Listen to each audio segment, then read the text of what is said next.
Птицы пели про апрель, нес прохожий толстячок на коже, многоуважаемый портфель. Шел мужчина чинно и солидно, презирая птичий перезвон. По лицу мужчины было видно, что весну не одобряет он, что вся эта весна ни к чему, что песня не нужна никому, что вешняя вода ерунда, да, ерунда.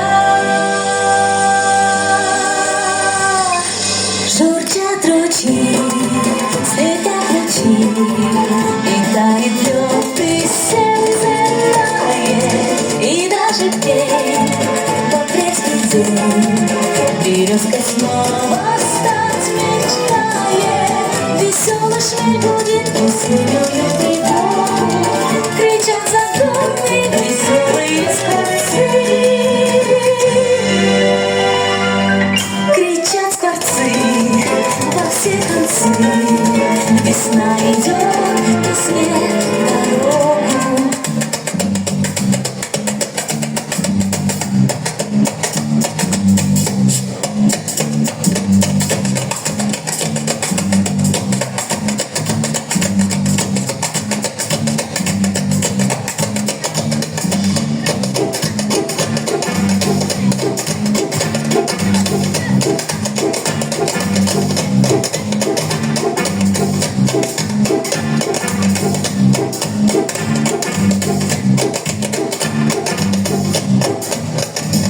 Все вокруг волшебно и чудесно, но прохожий злится и ворчит.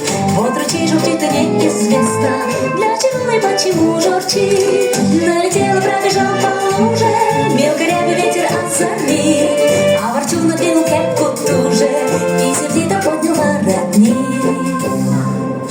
Ему эта весна ни к чему, и песня не нужна никому, и вешняя вода ерунда, но все равно. Журчат ручьи, слетят лучи, и тает лед, и сердце тает, и даже петь в апрельский день березка снова стать мечтает. Веселый шмель будет веселую тревогу, кричат задорные веселые скворцы, кричат скворцы во все концы. Весна идет, и снег